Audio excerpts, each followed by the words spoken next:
अस्सलाम वालेकुम जी, सुबह बखैर। आप देख रहे हैं ये प्रोग्राम जिससे हम कहते हैं गुड मॉर्निंग पब्लिक। मुझे आप सब कहते हैं सुहा अफजल।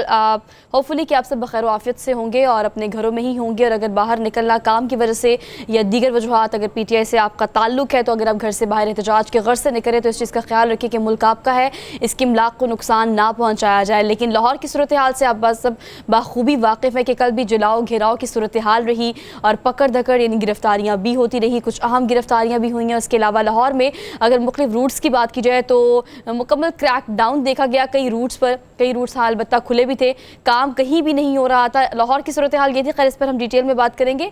इस्लामाबाद की सूरत हाल क्या है उसको जानने के लिए हम हरमीत के पास चलते हैं। हरमीत, अस्सलाम वालेकुम, गुड मॉर्निंग फ्रॉम लाहौर। क्या सूरत हाल इस्लामाबाद की? जी वालेकुम सलाम, सत श्री अकाल, गुड मॉर्निंग सोहा। आपने तो फरमाया कि इस वक्त जो आज तो अगर मैं इस्लामाबाद की बात करूं, लेकिन कल उमूमन यही होता है कि हमारा जो फैज़ाबाद का जंक्शन है और कल श्रीनगर हाईवे पे जिस किस्म के हालात थे, पुलिस लाइन के आसपास जिस किस्म के हालात थे, तो यकीनन पथराव के साथ साथ जलाओ घेराव का सिलसिला कल भी चल रहा था। और इस्लामाबाद की मैं बात करूँ तो कल रात 12 बजे तक झड़पें जो थीं वो मुख्तलिफ़ इलाक़ों में जारी थीं। और इसी तरह जो फैज़ाबाद का जंक्शन है, मैं वहाँ पे ख़ुद शाम के वक्त गया। पहले तो कोशिश की जा रही थी जो PTI के कारकुनान हैं, मुश्तल कारकुनान, उनको वहाँ तक महदूद रखने की, लेकिन फिर वो आगे बढ़ते गए और पुलिस और जो FC के एहलकार थे वो आहिस्ता आहिस्ता पीछे की तरफ उनको धकेला और PTI के कारकुनान आगे की तरफ बढ़े। तो उसमें भी मैंने देखा कि बहुत सारे बाइक्स की जो भी उनके हाथ में आया तो वो जलाओ का जो सिलसिला चल रहा था। लेकिन आपने दुरुस्त फरमाया कि इस वक्त अगर हम देखें, एक तरफ इंटरनेट की बंदिश है जिसकी वजह से आप अंदाज़ा लगा लें कि जो उबर या दीगर जो ऑनलाइन काम करने वाले लोग हैं, टैक्सी चलाते हैं या फ्री लांसिंग की अगर मैं बात करूं तो इस वक्त दुनिया की सबसे जो बड़ी फ्री लांसिंग की जो कंपनीज़ हैं उनकी जानिब से रिस्क करार दिया है पाकिस्तान को कि आप इंटरनेट, ये एक ऐसा मुल्क है जिसमें इंटरनेट की सहूलियात नहीं है, तो अगर आपके जो भी ऑर्डर हैं तो काइंडली ये आपके रिस्क पर होगा। तो इस किस्म के मैसेज भी आ रहे हैं जो कि एक तरफ तो ज़िंदगी जिस अगर हम मुख्तलिफ शहरों की बात करें तो एक तरफ इंटरनेट की बंदिश है, कहीं बहुत सारे ऐसे इलाके हैं जहाँ पे सिग्नल जो हैं उनको भी महदूद कर दिया गया। तो इस किस्म की सिचुएशन ओवरऑल पाकिस्तान में हम देख रहे हैं मुख्तलिफ शहरों में और इस्लामाबाद में। लेकिन इस्लामाबाद की मैं आज की बात करूँ तो इस वक्त तमाम तर एरिया, तमाम तर शाहराएँ बिल्कुल क्लियर हैं और जो रेड जोन था कल उसको सील कर दिया गया था। आज रेड जोन पे कहीं ना कहीं हमें जो है पुलिस एहलकार और FC के एहलकार चौंकाना नज़र आ रहे हैं, लेकिन दीगर इस्लामाबाद जो है मामूल के मुताबिक ट्रैफिक चल रहा है। हरमीत, अगर हम KPK की बात करें, इस्लामाबाद की बात करें, पंजाब की बात करें, फ़ौज यहाँ तलब कर ली गई है। आपको ये सूरत हाल जो डिस्क्राइब किया हरमीत ने वो तो सब आपने सोशल मीडिया खैर इस तरह से काम नहीं कर रहा, लेकिन वक्तन फ़वक्तन जो वीडियोज़ आती हैं, जो पिक्चर्स आती हैं, उसके मुताबिक कहाँ पर कितने अफराद जहाँ बक हुए हैं, कितनी हलाकतें सामने आ रही हैं, कितने अफराद ज़ख्मी हुए हैं। वक्तन फ़वक्तन मेन स्ट्रीम मीडिया जो है वो इस हवाले से आपको अपडेट कर रहा है। लेकिन अगर कल की अहम गिरफ्तारियों की हम बात करें, आपको पता है vice chairman PTI Shah Mahmood Qureshi गिरफ्तार किया गया। फवाद चौधरी जो कि सुप्रीम कोर्ट के अहाते में रहे, सुप्रीम कोर्ट से जैसे बाहर निकले उन्हें भी गिरफ्तार कर लिया गया। इसके अलावा अगर असद उमर की बात करें, कल उनकी भी गिरफ्तारी सामने आई। और अगर हम PTI के दीगर कारकुनान की बात करें, दीगर लीडरान की बात करें, जिनमें मुसर्रत जमशेद शीमा है, इकबाल शीमा है, फलक नाज़र, उस्मान डार के भाई आमिर डार हैं, इन्हें गिरफ्तार किया गया है और 16 MPO के तहत इन्हें गिरफ्तार किया गया है। इन गिरफ्तारियों के अलावा हरमीत जो जिस बारे में बात कर रहे थे, अगर इंटरनेट की फैसिलिटी की बात की जाए, चूँकि आप PTCL की बात करें तो वहाँ पर कुछ हद तक इंटरनेट चल रहा था, 3G 4G की तो हम बात ही नहीं कर रहे ना। लेकिन आज सुबह PTI की खबर आई है कि PTA ने अभी गैर मुअय्यना मुद्दत तक के लिए इंटरनेट की सर्विसेज जो है वो मुअत्तल कर दी हैं। सूरत हाल मुल्क में बहुत शदीद ख़राब है। हम अगर बिज़नेस की बात करें तो हम सियासी सूरत हाल की बात कर रहे हैं, बिज़नेस की तरफ तो हम जा ही नहीं रहे ना कि वहाँ पर हड़ताल के बायस या जलाओ घेराव के बायस जो है कितना मुतासिर हो रहा है हमारा ये सिस्टम, हमारी ये तमाम तर ट्रेड, या अगर हम इंटरनेट की बात करें, ऑनलाइन की, ई-कॉमर्स की बात करें। पता लगा लें कि जो गाड़ियों में सवार लोग हैं वो जब जाते हैं उनको भी खौफ है। और अब मैं देख रहा था कि फैज़ाबाद के आसपास के जो अड्डे हैं वहाँ पे भी बसें बड़ी, मैं देख रहा था कि कल कहीं ना कहीं उन्होंने प्राइवेट सिक्योरिटी टाइट रखी हुई है, क्योंकि एक तरफ तो ये सिलसिला जो है वो चल रहा है, दूसरी जानिब आपने दुरुस्त फरमाया कि इंटरनेट का ना होना, दीगर ज़िंदगी का मामूल पे ना आना और फिर इस किस्म की गिरफ्तारियां, कहीं ना कहीं ये झलक जो मुझे दिखाई दे रही है वो मुझे याद है कि जब पहली बार परवेज़ मुशर्रफ साहब आए और नून लीग के कई कारकुनानों के साथ साथ जो दीगर लोग थे, जो उस वक्त के मिनिस्टर्स थे, एक्स मिनिस्टर थे, उनको उठा था कि उनके घरों पर जिस तरह छापे मारे जाते, आज वही सूरत हाल है।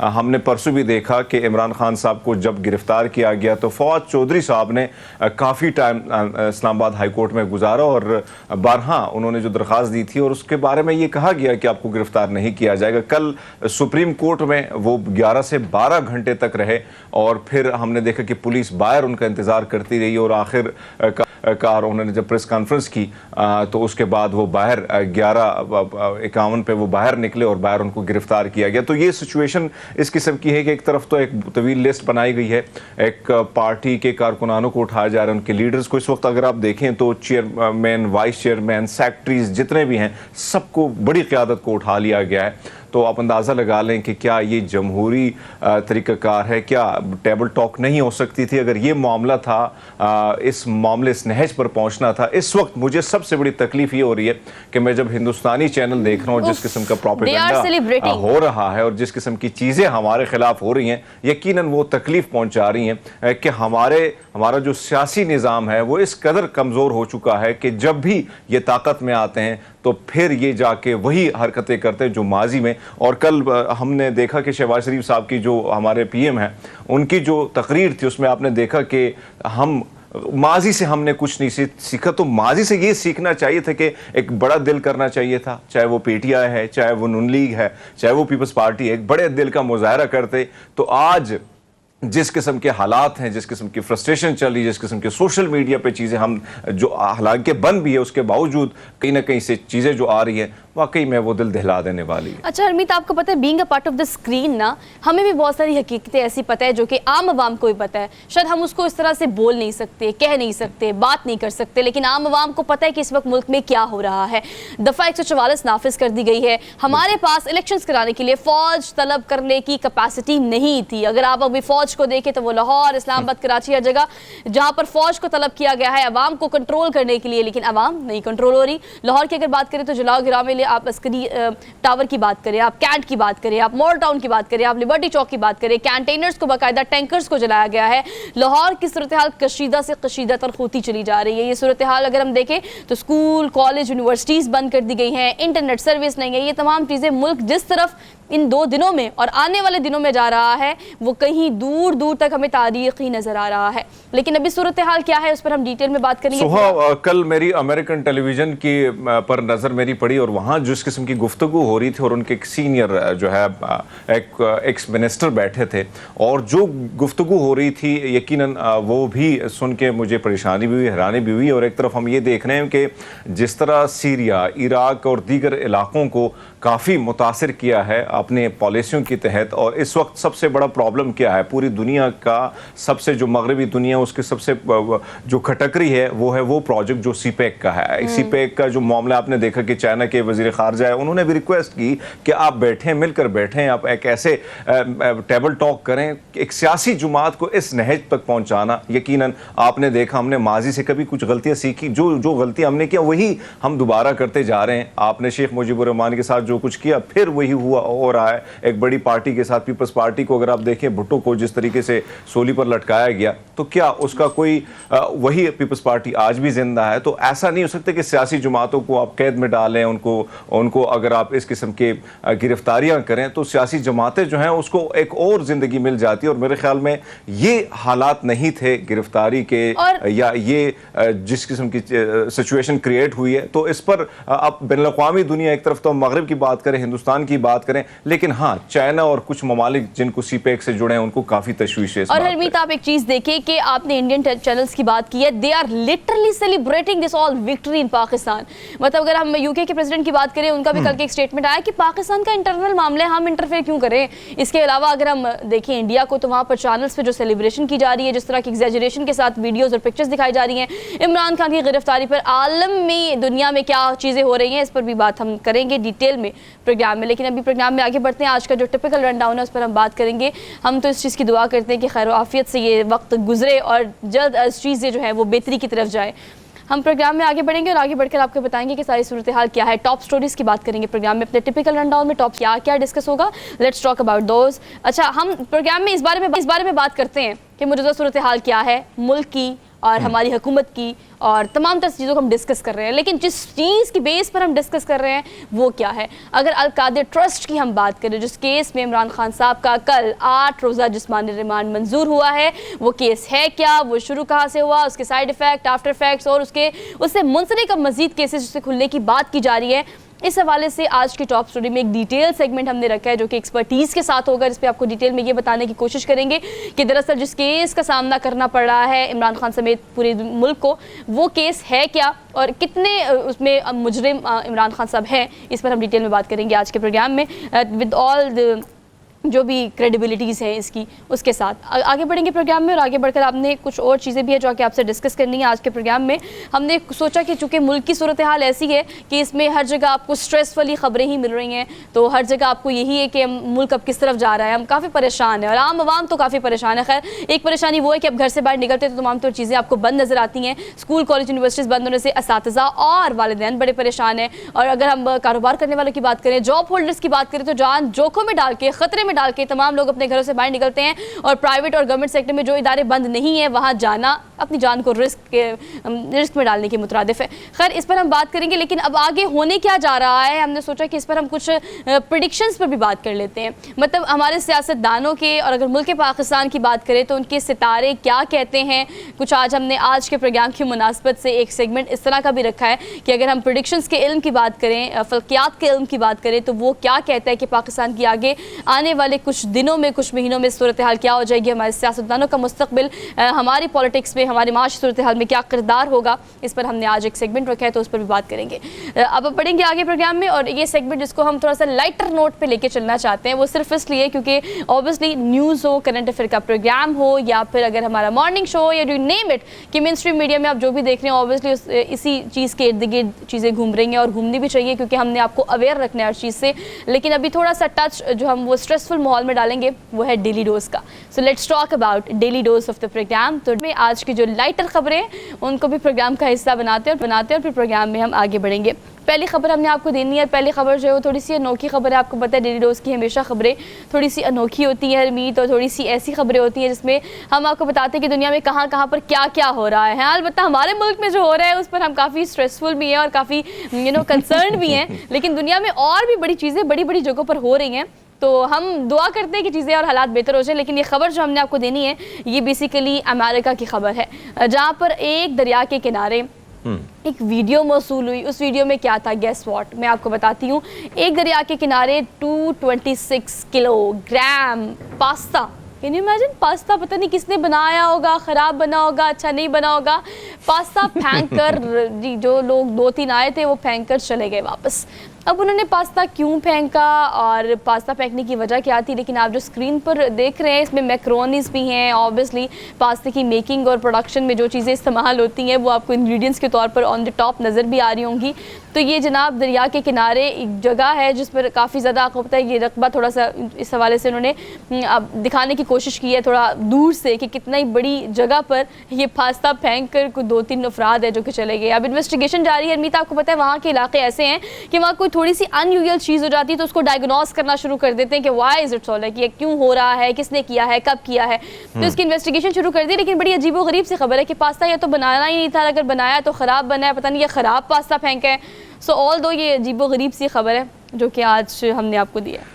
बात आपकी दुरुस्त है। वैसे तो मुझे लगता है कि आपने जो बातें की, 2 चीज़ें हो सकती हैं, या तो पास्ते का टेस्ट जो है उस तरह ना हो, और दूसरी बात ये भी हो सकती है कि उन्होंने सोचा कि क्यों ना, हमने तो बहुत खा ली है, अब ये एहतमाम कर लेते हैं, बहुत सारे ऐसे चरिंद परिंद जो हैं उनके लिए पार्टी कर लेते हैं। तो मेरे ख्याल में ये भी हो सकता है कि इस लिहाज से उन्होंने रखा। लेकिन हाँ, ये आपकी बात दुरुस्त है कि वाकई में पास्ता उमूमन घरों में बनता है तो मामूल के मुताबिक इतना ज़्यादा नहीं बनता, लेकिन अगर यहाँ पे देखें तो यकीनन बहुत ज़्यादा बना हुआ है। और वजूहात आपकी बात दुरुस्त है कि फिर ढूंढने की कोशिश भी की जाती है, लेकिन हैरान कुन है कि इस किनारे खेतों के दरमियान दरिया के किनारे जो है वो किसी ने पास्ता रख के और पूरा ऐसे छोड़ा है। लेकिन हाँ, ये भी है कि हो सकता है कि कोशिश हो कि चरिंद परिंद जो है आए, एंजॉय करें, वैसा भी माहौल ग्रीन सा है।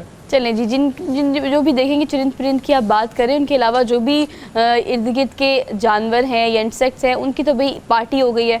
तो वो पार्टी करे इस हवाले से। खैर इसको डायग्नोस करने की भी फ़िलहाल कोशिश की जा रही है। Let's switch to the next news of the daily dose. अगली खबर थोड़ी सी इंटरेस्टिंग भी है और थोड़ी सी इस तरह की है कि आपने इस तरह की खबरें सिर्फ सुनी होंगी, लेकिन रियलिटी में ये कहाँ कहाँ होता है हम आपको वो बताने लगे हैं। हम ऐसे इलाकों की बात करेंगे जहाँ पर मौसम गर्मा में कई हफ्तों तक जो सूरज है वो गरूब ही नहीं होता, मतलब कई हफ्तों तक। I am not talking about 24 hours. Harmeet, Sweden और नॉर्वे ये कुछ ऐसे इलाके हैं दुनिया में, कुछ ऐसे खित्ते हैं जो कि ऐसे हैं जहाँ पर अगर हम मई की बात करें तो मई से ऑनवर्ड अगले 2 महीने तक, जून जुलाई तक इस तरह का मौसम गर्मा, आपको पता है समर्स का टाइम यही होता है। लेकिन पूरी दुनिया में आपको पता है कि सूरज और समर्स जो हैं उनका इस तरह का कनेक्शन है कि आप देखते हैं कि सूरज रूज में मतलब गुरूब भी होता है और ये सीन बड़े अट्रैक्ट भी करते हैं इन इलाकों के। लेकिन कुछ ऐसे इलाके भी हैं जहाँ पर सूरज गर्मियों में ख़ासतौर पर गुरूब होता ही नहीं है। तो ये जो सीन हम आपको दिखा रहे हैं सनसेट का, ये सिर्फ लग रहा है कि सनसेट होने लगा है, it seems to be like this, लेकिन ऐसा नहीं होता। तो आप सोचिए कि मई से लेकर ऑनवर्ड 2 महीने ऐसे होते हैं जिसमें आपको सूरज सवा नेज़े पे ही दिखाई देता है और वो गुरूब होता ही नहीं है। और ये दुनिया में बहुत कम ऐसी जगह हैं जहाँ पर ऐसा होता है। हमेशा हमने ऐसी चीज़ें सुनी है हरमीत, लेकिन मुझे लगा कि ये दिखानी भी चाहिए कि यस, नॉर्वे और स्वीडन दोज एरियाज जहाँ पर बिल्कुल आपने दुरुस्त फरमाया सोहा। वैसे अगर हम देखें कुदरत का एक बड़ा खूबसूरत सा निज़ाम है, रात होती है तो दिन है और सिस्टम इसी तरह महीने हफ्ते महीने साल और इस तरह ज़िंदगी का गुजरान होता है। लेकिन हम जब इस किस्म की आपने नॉर्वे की बात की, स्वीडन की बात की, तो कहीं ना कहीं ऐसे इलाके भी हैं दुनिया में जहाँ बिल्कुल अंधेरा है और 2-3 महीने तक जो है सूरज नहीं निकल आता। तो ये कुदरत का एक निज़ाम है, जब इंसान देखता है तो वाकई में हैरान कुन है। लेकिन जो विजुअल आ रही हैं वाकई में लगती बड़ी अट्रैक्टिव हैं कि हाँ पूरा दिन जो है, लेकिन जो वहाँ पे लोग रहते हैं और फिर ये भी बनाना मुश्किल होता है कि आपने पूरा, क्योंकि जो रात की नींद है या दिन की, तो धूप में या जैसे भी है, लेकिन फिर लोगों ने जो अपने लिए जो एहतमाम किया है या सोने का जो टाइम टेबल अपनाया है वो भी है। लेकिन वाकई में एक निज़ाम ज़िंदगी जो है कहीं ना कहीं रूटीन से हटकर होती है और रूटीन से हटकर जब ज़िंदगी चली जाए तो मेरे ख्याल में उसका जो रंग ढंग है वो थोड़ा सा फीका पड़ जाता है। बहरहाल विजुअल बड़े खूबसूरत हैं और ये कुदरत की तरफ से एक हम सब के लिए वो नज़ारे हैं, कुदरत की तरफ से वो पैगाम है और हम सबको ये पैगाम है कि कुदरत चाहे जहाँ पे चाहे तो अंधेर कर दे, जहाँ चाहे जो तो सवेरा कर दे। तो एक सिस्टम है वो चल रहा है। लेकिन बहरहाल बड़ी अच्छी और आपने दुरुस्त फरमाया कि हमने पढ़ा बहुत है इसके बारे में, लेकिन विजुअल के जरिए, वीडियोस के जरिए बड़ा कम हमने देखा और है। अमित, हम जो है ना वो इस चीज़ के यूज टू होते हैं ना कि हम ऑब्वियसली हमने इस चीज़ की आदत है कि हमने दिन देखना है, रात देखनी है, शाम देखनी है, अर्ली मॉर्निंग की अगर हम बात करें। लेकिन नॉर्वे और स्वीडन की अगर इन एरियाज़ की बात करें तो डिफ्रेंशिएट करना अमित बहुत मुश्किल हो जाता है। अगर आप आधी रात की बात करें तो आधी रात को जो सीन होता है वो दोपहर वाला होता है कि सूरज अगर गुरूब तो खैर नहीं हो रहा, लेकिन अगर आप आसमान की बात करें तो अगर सूरज नहीं भी है तो आसमान पर रोशनी जो है वो सूरज जैसी ही है। मतलब अगर आप गुलाबी रंग की बात करें या सूरज के येलोइश कलर की बात करें तो आपको स्काई हमेशा इस तरह के मिक्स्ड कलर में ही दिखाई देते हैं, मतलब आपकी लाइट जाती ही नहीं है। तो ये बड़ा इंटरेस्टिंग सा था और मैंने सोचा कि ये खबर जो है प्रोग्राम में शामिल करते हैं। लेकिन अगली खबर भी है, वो सीन्स को लेकर ही है और अगली खबर जो है बेसिकली वो ये ऐसी खबर है कि इसमें भी हमने आपको कुदरत के नज़ारे ज़रा ऊपर से दिखाने हैं। पैराग्लाइडिंग आपको पता है कि एक ऐसा रिस्की एडवेंचर है जो कि करने के शौकीन अफराद करते भी बड़े ज़ौक शौक से हैं और पूरा इंतज़ाम करते हैं। लेकिन अब परिंदों को कभी आपने देखा है कि लोगों को ये एडवेंचर करता हुआ वो उतने ही इंजॉय करें जितना वो उड़ के खुद इंजॉय करते हैं। अच्छा जी, पैराग्लाइडिंग और परिंदे की एक साथ जो परवाज़ है उसकी ये वीडियो वायरल हो गई है और इस वीडियो में आप देख सकते हैं कि पैराग्लाइडिंग करने वाला जो शख्स है उसने बाकायदा तमाम इंतजाम किए हुए, मतलब कैमरे की और प्रिकॉशंस जो भी SOPs होते हैं।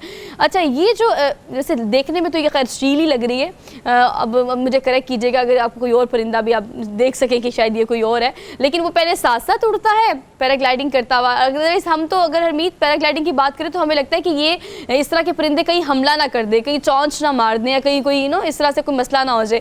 लेकिन जनाब ये आते हैं, पहले साथ साथ उड़ते हैं पैराग्लाइडिंग के और उसके बाद आके उनके पैरों वाली जगह पे बैठ जाते हैं और फिर ये भी देखिए उसकी परवाज़ को अपने साथ एंजॉय कर रहे हैं, मतलब उसको आराम से हाथ लगाते हैं, सहलाते हैं, दोनों ने मिलकर परवाज़ की। कि अगर हम देखें एक तरफ तो ये काफ़ी रिस्क होता है और बहुत सारे लोग इसका हिफाजती सारी तदबीर जो हैं बहुत सारी चीज़ों को अपना के ही कोशिश करते हैं। लेकिन ये नज़ारा बड़ा खूबसूरत है। आप ये देखें कि इस परिंदे को भी लग रहा है कि मेरे अलावा आज एक बहुत बड़ी मखलूक इस हवा में गुजर रही है, तो क्यों ना इसके साथ एंजॉय करें। लेकिन आपने दुरुस्त फरमाया कि हम होते तो कहीं ना कहीं खौफ भी होता कि हाँ कहीं चोंच न मार दे, कहीं तंग ना कर दे ज़्यादा। लेकिन आप ये देखें कि किस तरीके से वो आके बैठ जाता है और फिर वो पैराग्लाइडर जो है वो जिस शफकत के साथ, जिस मोहब्बत के साथ उस पर परों पे हाथ फेर रहा है।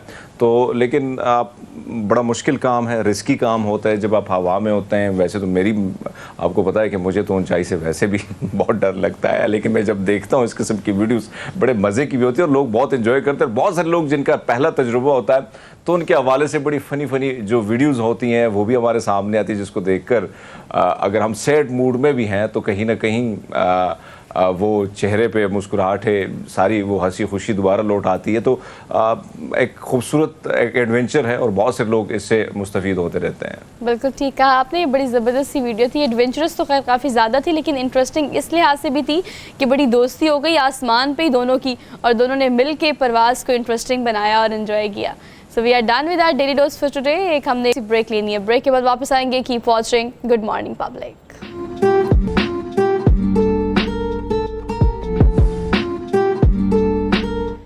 Welcome back after the break. Alqadir trust case में इमरान खान का 8 रोज़ा जिस्मानी रिमांड मंजूर कर लिया गया है, लेकिन मुल्की सूरत हाल ये है कि इस्लामाबाद, कराची, लाहौर या फिर फैसलाबाद की बात की जाए तो जलाओ घेराव जारी है। और इसके साथ साथ ये देखने में आ रहा है कि स्कूल, कॉलेज, यूनिवर्सिटीज़ बिल्कुल बंद कर दिए गए हैं। दफ़ा 144 नाफिस है। और अगर फ़ौज की बात की जाए तो KPK पंजाब और इस्लामाबाद में फ़ौज तलब कर ली गई है। मुश्ताइल जो कारकुनान के PTI के हैं वो मुख्तलिफ सड़कों पर जलाओ घेराव कर रहे हैं। इसके अलावा अगर गिरफ्तारियों की बात की जाए तो कल कुछ अहम गिरफ्तारियाँ भी की गई। Vice chairman PTI Shah Mahmood Qureshi को भी गिरफ्तार कर लिया गया। आसद उमर भी इस वक्त हिरासत में है। और इसके अलावा कल फवाद चौधरी को 12 घंटे सुप्रीम कोर्ट की प्रेमिसेस से निकलने के फौरन बाद गिरफ्तार कर लिया गया। खैर ये सारी सिचुएशन जो है इस पर हम बात कर लेते हैं।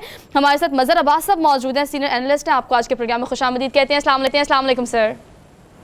जी वालेकुम सलाम। Thank you so much for joining us this morning. Sir मुल्क की सूरत हाल जो है सर, उस पर ऐसा कोई सवाल तो बनता नहीं है। 2 दिन से जो भी सूरत हाल है उसे आप किस तरह से नटशेल करेंगे? आपका एनालिसिस क्या है इस सारी सिचुएशन पे? जी बहुत ख़राब है सूरत हाल। अगर आप ब्रीफली देखें तो एक ऐसे मुल्क में जो इकनॉमिकली बिल्कुल कोलैप्स के करीब है, वहाँ अगर पॉलिटिकल कोलैप्स भी हो जाए और इंस्टीट्यूशनल कोलैप्स भी हो जाए तो फिर ये आप पाकिस्तान को फेल्ड स्टेट होने से नहीं बचा सकते। इसलिए कि फेल्ड स्टेट होती क्या है कि जहाँ कोई इंस्टीट्यूशंस नज़र ना आ रहे हों, जहाँ कोई इंस्टीट्यूशनल कोहेरेशन ना हो, जहाँ आपको ये नज़र आ रहा हो कि आपको ये पता नहीं है कि कल क्या होगा, जहाँ आपको जुडिशरी के अंदर एक वाज़ेह रिफ्ट नज़र आ रही हो, जहाँ आपको जो पाकिस्तान का सबसे पॉपुलर पार्टी है उसकी इस्टेब्लिशमेंट के साथ क्लैश नज़र आ रहा हो, जहाँ आपको हुकूमत और जुडिशरी के दरमियान एक कॉन्फ्रंटेशन नज़र आ रही हो, वहाँ फिर आप कैसे एक्सपेक्ट करते हैं कि पाकिस्तान की इकनॉमिक सिचुएशन बेहतर होगी? क्या IMF या दुनिया ये नहीं देख रही कि पाकिस्तान में हो क्या रहा है? तो इस वक्त जो सूरत हाल है वो ये है कि Pakistan is not a normal country. एक एबनॉर्मेलिटी हमें नज़र आ रही है, हर तरफ नज़र आ रही है। लोग ये सवाल कर रहे हैं, देखिए पाकिस्तान की फ़ौज पाकिस्तान का सबसे मजबूत इंस्टीट्यूशन है, लेकिन जो 9 तारीख को हुआ ने बड़े सीरियस क्वेश्चंस उठा दिए हैं दोनों तरफ से। एक सीरियस क्वेश्चन उठा है कि भाई उन इंस्टीट्यूशंस को जहां एक नॉर्मल आदमी नहीं जा सकता, वहां एक मॉब कैसे पहुंच गया? और रोकने वाला कोई नहीं सर। बिल्कुल, और रोकने वाला कोई नहीं। अगर आपने ISPR का हम प्रेस रिलीज देख भी लें तो उसमें ये बात ठीक है कि फौज अवॉइड करती है कि अगर कोई मॉब जो है वो उनकी तरफ बढ़ता है तो उसको ज़ाहिर है उनके पास चॉइस कोई नहीं होती। अगर वो सामने खड़े हो जाएं और उन पे अटैक हो तो उनके पास गोली चलाने के अलावा कोई नहीं है, तो उन्होंने उसको अवॉइड किया। लेकिन क्या वहाँ पैरामिलिट्री रेंजर्स नहीं तैनात की थी? क्योंकि जो फुटेज गए हैं, जो वीडियो बनाई जा रही हैं, और जब हमारे बहुत से एंकर्स वहाँ जाके जो सीन पेश कर रहे हैं, हम ये समझ रहे हैं कि हम ये चीज़ें दिखाकर हम कोई एक PTI के खिलाफ आप पूरा एक महाज खड़ा कर सकते हैं। लेकिन इसका एक दूसरा वो भी है कि एक इदारा जो अब तक इन मामलात से महफूज था वो भी अब महफूज नहीं रहा। तो ये सारी चीज़ें जो हैं ये बहुत डिस्टर्बिंग हैं। ये सारे इमेजेस जो हैं वो बहुत डिस्टर्बिंग है। इसको हम सिर्फ एक मजहर साहब, पॉलिटिकल इस सारी सूरत हाल जिस तरह आप बता रहे हैं और हम देख रहे हैं कि अफगानिस्तान जैसा मुल्क जिसमें जो सूरत हाल है वो हम सबको मालूम है, लेकिन कल उन्होंने हमारे मुल्क के हवाले से कहा है कि हमें पाकिस्तान के हवाले से काफ़ी तशवीश का इजहार किया है। ऐसे में वज़ीर आज़म साहब की जो स्पीच थी वो भी आपने देखी कि हमने माजी से कुछ नहीं सीखा। तो क्या बड़े दिल का मुजाहरा नहीं हो सकता था सर कि माजी से कुछ सीख के कुछ सियासी हल निकाला जाता? क्या ये टाइम ठीक था उठाने का खान को, और जो सिचुएशन थी क्या रिपोर्ट्स इनके सामने दुरुस्त नहीं गई थी कि हालात इस नहज तक पहुंच जाएंगे? नहीं, गिरफ्तारी आप गिरफ्तार कर लेते, गिरफ्तारी का तरीका जो था उस पर क्वेश्चन हो सकते हैं। इमरान खान कोई टेररिस्ट नहीं है, इमरान खान के पास के खिलाफ मुकदमा है। आप इमरान खान को हमारे यहाँ होता ये है कि हम जो गवर्नमेंट के स्पोक्समैन हैं और मसला ये है कि गवर्नमेंट के कई स्पोक्समैन हैं, एक स्पोक्समैन नहीं है। हर 1 घंटे बाद कोई स्पोक्समैन आके प्रेस कॉन्फ्रेंस कर रहा होता है। अब मुझे नहीं पता कि गवर्नमेंट के स्पोक्समैन मरियम औरंगजेब हैं, गवर्नमेंट के स्पोक्समैन असद तारड़ हैं, गवर्नमेंट के स्पोक्समैन अदीम तारड़ हैं, गवर्नमेंट के स्पोक्समैन तलाल चौधरी हैं, एहसान इकबाल हैं, कौन है? तो हर एक मुख्तलिफ अंदाज में। तो आप जब इतने सारे स्पोक्समैन बोल रहे होते हैं तो जो दूसरा फरीक है जिसके खिलाफ बोल रहे होते हैं उसको सियासी तौर पे वो फ़ायदा पहुंचा रहे होते हैं, क्योंकि लोग फिर रिएक्ट करते हैं। लोग उसके तो अगर एक ही तर्जुमान हो और एक ही पॉलिसी स्टेटमेंट हो तो बड़ा बेहतर होता है। असल चीज़ ये कि इमरान खान के ख़िलाफ़ अगर केस था और है तो उनकी गिरफ्तारी अगर मतलूब थी तो बिल्कुल गिरफ्तार होना चाहिए था। लेकिन क्या उसके लिए फ़ौज ज़फ़र मौज भेजने की ज़रूरत थी? आप इस्लामाबाद हाई कोर्ट उनकी गिरफ्तारी पे उसी वक्त फैसला देता कि कानूनी गिरफ्तारी है और वो अपने आप को गिरफ्तारी के लिए पेश कर दें। वो जाके उनको चंद पुलिस कोर्ट में जाके वो अपने वैन में बैठते, उनको ले जाते उसमें। जब आप एक सीन क्रिएट करते हैं तो आज के सोशल मीडिया के दौर में, क्योंकि हमारे यहाँ इस वक्त पाबंदी है पिछले चंद दिनों में और पता नहीं कब तक रहेगी, दुनिया में जो फुटेज गई, पूरी दुनिया में जो उसकी फुटेज गई उसका एक नेगेटिव इम्पैक्ट आया। और उसके बाद जो कुछ भी हुआ उसकी कोई जस्टिफिकेशन नहीं है जिस तरीके से, क्योंकि ऐसा लगा कि एक ख़ास इंस्टीट्यूशन को टारगेट किया गया और एक ख़ास इंस्टीट्यूशन को ही अटैक किया गया। हर शहर में कोशिश की गई कि उन्हीं पर अटैक किया जाए। ठीक है sir, there is no justification, आप बिल्कुल ठीक कह रहे हैं। लेकिन कल सर अगर बात की जाए तो आपको पता है शहबाज शरीफ ने भी खिताब किया, इसके अलावा DG ISPR ने भी कहा कि अब जो कॉन्सिक्वेंसेज होंगे उसके ज़िम्मेदार आप खुद होंगे, जो भी आवाम बाहर निकल कर इमलाक को नुकसान पहुँचा रही है। सर इमरान खान का भी कल जो वकील से गुफ्तगू हुई उसके बाद वकील ने भी प्रेस कॉन्फ्रेंस की, उनका भी ये कह रहा था कि बहुत चाहे मैं आवाम को ये पैगाम देता हूँ कि मार्शल लॉ लगे या कुछ भी हो, आपने डटे रहना है। जो कॉल उनकी तरफ से दी जा रही है, जो आवाम कर रही है, उस पर आप क्या रिएक्ट करते हैं? They are doing like okay with this? देखिए, मुझे नहीं पता इमरान खान साहब की तरफ से कोई कॉल आ रही है या उनके भी हाफ पे कोई कॉल दे रहा है, क्योंकि इमरान खान तो कस्टडी में है। कस्टडी से ये चीज़ें कैसे आ रही हैं? बिल्कुल। तो असल चीज़ ये है, और ऐसा लग रहा है कि PTI की जो सेकंड टियर लीडरशिप भी अगर गिरफ्तार हो गई है तो PTI ने, अब मुझे नहीं पता कि PTI ने इमरान खान जब जा रहे थे इस्लामाबाद आ रहे थे तो उन्होंने वीडियो कॉल तो रिकॉर्ड की थी कि उन्हें गिरफ्तार किया जा सकता है। लेकिन क्या PTI ने अपनी plan B, plan C, plan D बनाया था? नहीं बनाया था, क्योंकि इस वक्त जो ग्राउंड पे लग रहा है वो लीडरलेस मूवमेंट लग रही है। तो अगर लीडरलेस मूवमेंट होगी तो वो किसी भी डायरेक्शन में जा सकती है, विच इज़ वेरी डेंजरस। क्योंकि बहरहाल PTI की एक मजहर साहब यहाँ पे आपसे जानना चाहेंगे, जिस किस्म की खबरें गर्दिश कर रही हैं और ख़ासकर जो सोशल मीडिया, जिस तरह आपने फरमाया कि इंटरनेट की बंदिश भी है, लेकिन जो चीज़ें फिर भी सामने आ रही हैं, आवाम में ये तासुर बड़ा आम है कि शायद तहरीक इंसाफ को कालादम और दहशतगर्द जमात डिक्लेयर करके बैन कर दिया जाएगा। क्या ये हल है पॉपुलर जमात को इस तरह साइडलाइन करने का? बिल्कुल भी नहीं हल है, और हमें सबक सीखना चाहिए। नेशनल अवामी पार्टी पर पाबंदी लगी तो नैब ख़त्म नहीं हुई, वो एक नई शक्ल में सामने आ गई।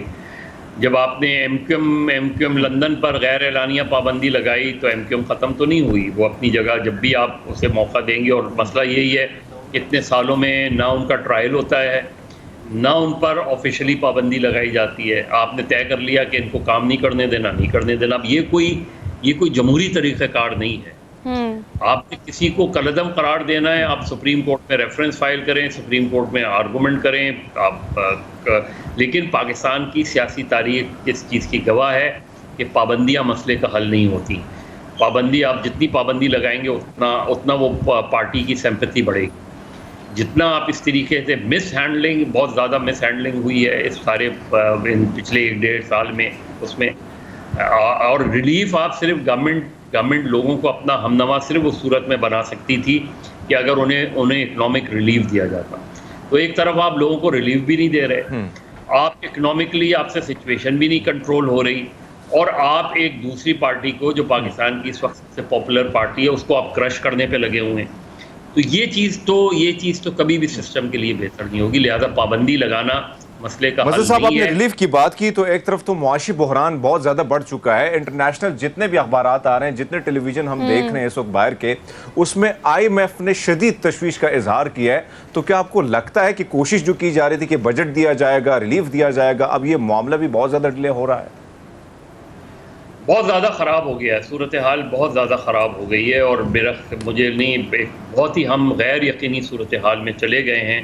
अब आई डोंट नो कि पाकिस्तान किस तरह इस सूरत हाल से बाहर आएगा, क्योंकि political uncertainty leads to economic uncertainty, और अगर ये दोनों अनसर्टेनिटी बरकरार रहेंगी तो मेरा ख्याल है इसका सबसे बुरा असर अवाम पर पड़ेगा, जो कि पड़ रहा है। सर, बाहर दुनिया की अगर हम बात करें, इंडियन चैनल्स आपको पता है they are literally celebrating all this victory kind of thing ना।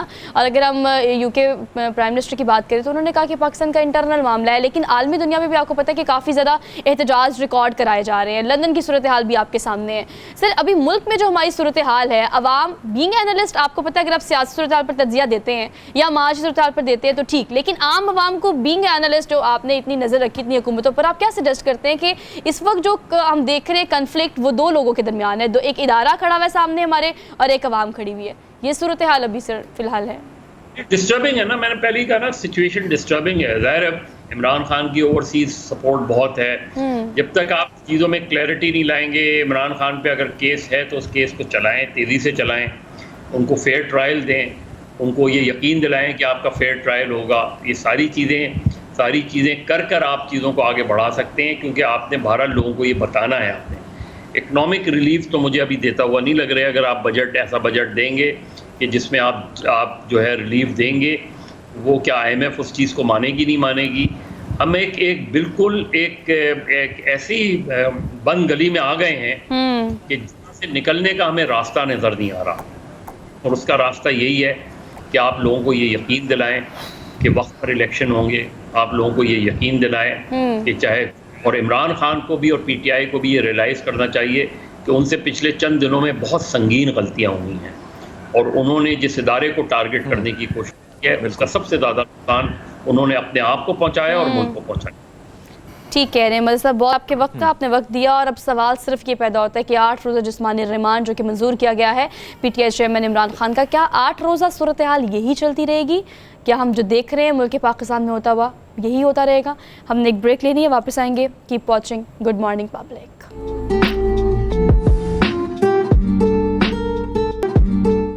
Welcome back after the break. So basically we are in the second hour of the show, और ये सेगमेंट करना या इस बारे में बात करना बहुत ज़्यादा ज़रूरी इसलिए भी था कि सूरत हाल इस वक्त ये इतनी ज़्यादा ख़राब ज़रूर है कि इमरान खान साहब जो है अल-कादिर ट्रस्ट केस में इस वक्त ज़ेर हिरासत हैं। 8 रोज़ा जिस्मानी रिमांड उनका मंजूर कर लिया गया है, लेकिन अल-कादिर ट्रस्ट केस है क्या, किस मरहले में है? बरतानिया से मुंतकिल की गई रकम जो है वो कहाँ इस्तेमाल हुई, कैसे इस्तेमाल हुई, किसने इस्तेमाल की? इसके अलावा इस तरह के बहुत सारे ऐसे सवाल जिनका जवाब लेने के लिए आज जो कंसर्न एक्सपर्ट हमारे साथ मौजूद हैं वो इस हवाले से अपडेट करेंगे या हमें बताएंगे, या हम चाहते हैं कि स्क्रीन के उस तरफ जो लोग बैठे हैं वो इस सारी सूरत हाल के पीछे का बैकग्राउंड और ग्राउंड रियलिटी जो है वो ज़रूर उनको पता हो कि केस बेसिकली है क्या, इसको बुनियाद कैसे बनाया गया है। इमरान शफीक साहब हमारे साथ मौजूद हैं, साबिक प्रोसिक्यूटर नैब हैं। आपको आज के प्रोग्राम में खुशामदीद कहते हैं। अस्सलाम वालेकुम सर। सर, आपको मेरी आवाज़ आ रही है? जी आ रही है। इसलिए आपका बहुत शुक्रिया सर हमें ज्वाइन करने के लिए आज। सर, कहिएगा कि अगर इस सूरत हाल में हम सिर्फ शुरू से शुरू करें और आवाम को ब्रीफ करने की कोशिश करें कि अल-कादिर ट्रस्ट है क्या, पहली बात तो इस हवाले से प्लीज़ हमारी आवाम को गाइड कीजिएगा। अच्छा, अलकादिर ट्रस्ट केस, देखिए ये इमरान खान साहब के खिलाफ जो मुकदमा है, जी। ये बुनियादी तौर पर इसमें एक खतीर रकम थी जो बरतानिया में मनी लॉन्ड्रिंग के जरिए मुंतकिल की गई एक बड़े प्रॉपर्टी टाइकॉन की तरफ से। और जब वो रकम बरतानिया ने उसको जब्त कर दिया और वो रकम उन्होंने पाकिस्तान भिजवा दी कि ये मनी लॉन्ड्रिंग का वो पैसा है जो पाकिस्तान का है, पाकिस्तान से मुंसलिक है, तो वो रकम जो है वो पाकिस्तान को वापस भिजवा दी गई। अब होना ये चाहिए था कि जब वो पाकिस्तान में रकम आई तो वो पाकिस्तान के खजाने में आनी चाहिए थी, लेकिन उन्हीं प्रॉपर्टी टाइकून का एक बड़ा स्कैंडल था जो कराची में जमीनों पर था, सिंध में, और बहुत बड़ी एक रकबा है जो जिसका वो केस था। अब होना ये चाहिए था कि वो केस एक अलग से था। उन्होंने इस तरह किया कि उस वक्त की हुकूमत के साथ जो खान साहब और शहजाद अकबर साहब और बाकी लोग हैं, और इस दौरान सुप्रीम कोर्ट में भी मैटर टेकअप हो रहा था जो कराची की जमीनों से मुतल्लिक था। उन्होंने इस तरह किया कि वो जो पैसा जो बरतानिया से मनी लॉन्ड्रिंग का पाकिस्तान की हुकूमत को मुंतकिल किया गया था, उन्होंने कहा कि वो पैसा आप इन जमीनों की जो भी उनकी मालियत है उसके साथ एडजस्ट कर लें, जो कि वो एडजस्ट हो नहीं सकता था क्योंकि दो अलग अलग जुराइम थे। एक था मनी लॉन्ड्रिंग का पैसा जो बरतानिया मुंतकिल हुआ जो पाकिस्तान को मिला, ये अलग से पाकिस्तान गवर्नमेंट को मिलना था, और जो जमीनों से की जो गैर कानूनी तौर पर जो खरीदो फरोख्त हुई थी उसमें जो करप्शन हुई थी उसका जो पैसा था वो अलग से हुकूमत पाकिस्तान को मिलना था या हुकूमत सिंध को मिलना था। तो ये दो अलग अलग जुराइम थे, इन दोनों से हासिल होने वाली रकम भी अलग अलग थी, लेकिन उस वक्त की हुकूमत ने, खान साहब ने और उनकी काबीना ने वो उस रकम को एडजस्ट कर लिया जो कि सरासर गैर कानूनी था। अच्छा, उस एडजस्टमेंट के नतीजे में अलकादिर ट्रस्ट की जमीन जो है वो दी गई, और उस जो कादिर की जमीन के जो ट्रस्टी थे वो इमरान खान साहब और उनकी बेगम बुशरा साहिबा थी, और पहले जुल्फी बुखारी साहब भी थे और फराह गोगी भी थी। फराह गोगी और जुल्फी बुखारी बाद में उससे अलग हो गए, लेकिन अब अलकादिर यूनिवर्सिटी जो ट्रस्ट की जो जगह है उसके बहरहाल और वो एक जो जमीन है उस बारे में कहा जाता है कि ये उसी तौर पर नवाजने के लिए खान साहब को दी। उसके अलावा भी नैब के पास बहुत सी शवाहिद हैं, वो कहते हैं कि इसके अलावा भी बहुत सी रकम है जो मुख्तलिफ लोगों को ट्रांसफर की गई।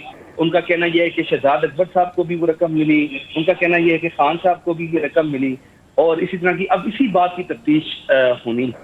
और ये केस है, करप्शन का एक स्कैंडल है।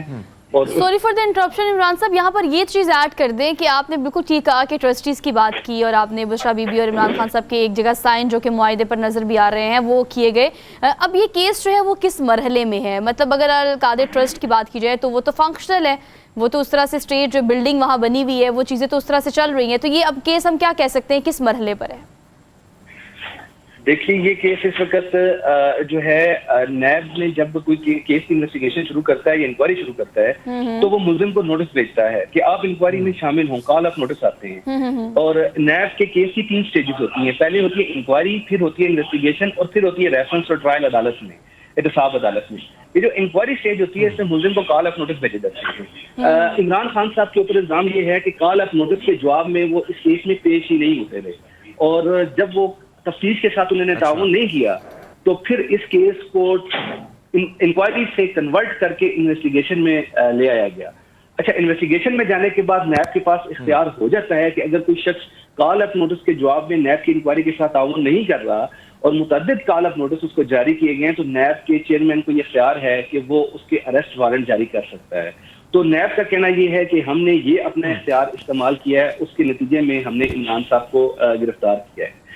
लेकिन इसमें एक चीज इजाफा कर देनी चाहिए जो कि नैब की तरफ से मुझे एक लूप होल इस केस में नजर आ रहा है, और वो ये है कि जब ये नैब किसी केस को इंक्वायरी से इन्वेस्टिगेशन में कन्वर्ट करता है तो इंक्वायरी की पूरी रिपोर्ट, उसके शवाहिद, उसकी पूरी मुकम्मल तफसीलात मुल्जिम को फराहम की जाती हैं, जो कि इस केस में बादियो नजर में मुझे लगता ये है कि शायद नैब ने नहीं की, क्योंकि नैब के वारंट में और ग्राउंड्स ऑफ अरेस्ट में ऐसी कोई चीज नजर नहीं आई। और सर वारंट भी देखिए ना, सर सॉरी इमरान साहब, अगर हम देखें, हमारे पास एक तवील लिस्ट भी है। अगर हम नेब के नए जो कवानीन में तरमीम की गई है, तो अगर हम बहुत सारे पॉलिटिशियन की बात की जाए, कल ही देखें तो हमजा और हमारे वज़ीर आज़म साहब को जो है खुली छूट दी गई है। तो ऐसे में आसिफ अली ज़रदारी का केस अगर देखें, उसमें भी आप ज़्यादा उस पर आपकी गहरी नज़र थी। बहुत सारे केसेस हमारे सामने हैं, लेकिन ये जो नए कवानीन आए, इससे क्या कोई फ़ायदा खान को साहब को पहुँचेगा?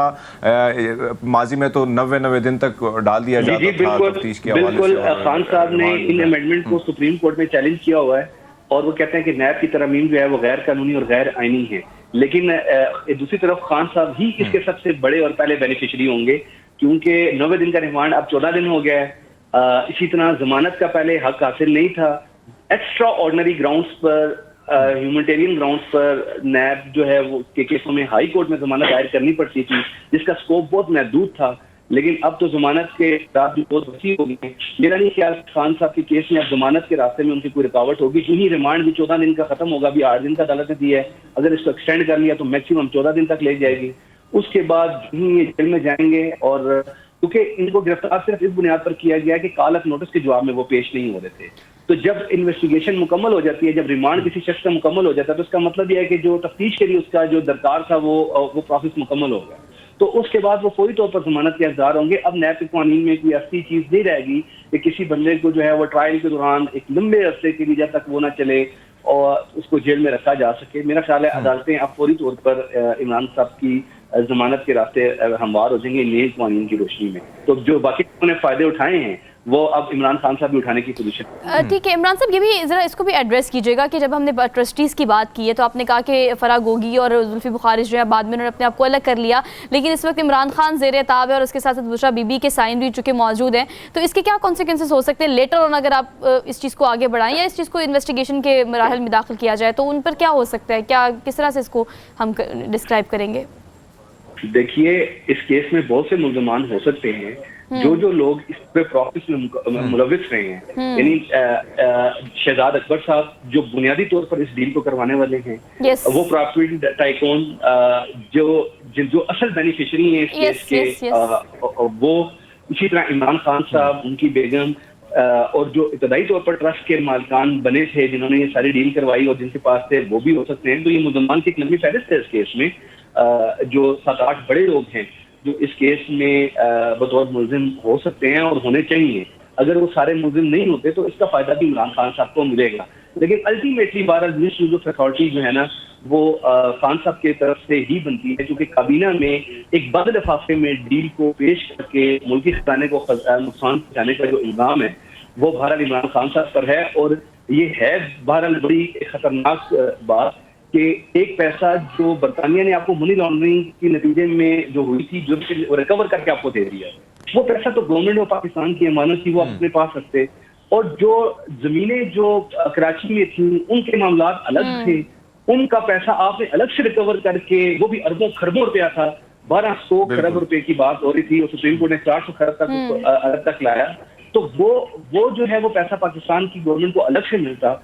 तो ये नुकसान कोई छोटा नुकसान नहीं है, ये नुकसान बहुत बड़ा नुकसान है जब आपने बरतानिया से रकम हासिल होने वाली को इधर एडजस्ट कर दिया। किस कानून के तहत और किस ज़ाब्ते के तहत आपने दो चीज़ों को एडजस्ट कर दिया। जी बिल्कुल ठीक कह रहे सर। इमरान साहब, आपने जो पॉइंट उठाया ना लूप होल का कि यस, अगर एक रिपोर्ट जो कि इंक्वायरी से इन्वेस्टिगेशन के दरमियान में जमा करानी नैब के लिए ज़रूरी होती है, being a ex prosecutor of NAB, आप क्या सजेस्ट करते हैं इस चीज़ को कि अगर हम इस तरह केस को देखें तो आपको पता है कि जब वो अदालत पहुंचे तो उसके बाद ही, अदालत पहुंचने के बाद वारंट जो है वो जारी किए गए थे एट द मोमेंट सडन, तो इसको आप किस तरह से देखते हैं सारे कानून के अंदर? देखिए, खान साहब इस्लामाबाद हाई कोर्ट ने अपने फैसले में भी कह दिया है, और वैसे भी जब किसी शख्स के अरेस्ट वारंट हो तो अगर उस मुकदमे में उसे जमानत नहीं करवाई या जमानत करवाने के लिए नहीं गया तो फिर तो कबल गिरफ्तारी, तो फिर अगर वो दूसरे केस में गए थे उस केस में उन्हें अरेस्ट नहीं किया गया, इस केस में उन्हें अरेस्ट किया गया, इसमें उन्होंने कोई अदालत से रजू नहीं किया हुआ था। तो इसका मतलब ये हुआ कि इससे पहले का जो प्रोसीजर होता है नोटिस का, इंक्वायरी का, फिर इन्वेस्टिगेशन का, there is no use of it? नहीं, वो तो मैं बता चुका हूँ आपको कि इंक्वायरी में नोटिस नैब ने कहा कि हमने किए, अच्छा, हमने अब की वो है। कहते हैं कि हमें नोटिस नहीं मिले। तो और दूसरी बात है, नैब एक चीज जो बाद नजर में है कि इंक्वायरी रिपोर्ट जो उनको भेजनी थी इन्वेस्टिगेशन में कन्वर्ट करेंगे, वो नहीं भेजी गई।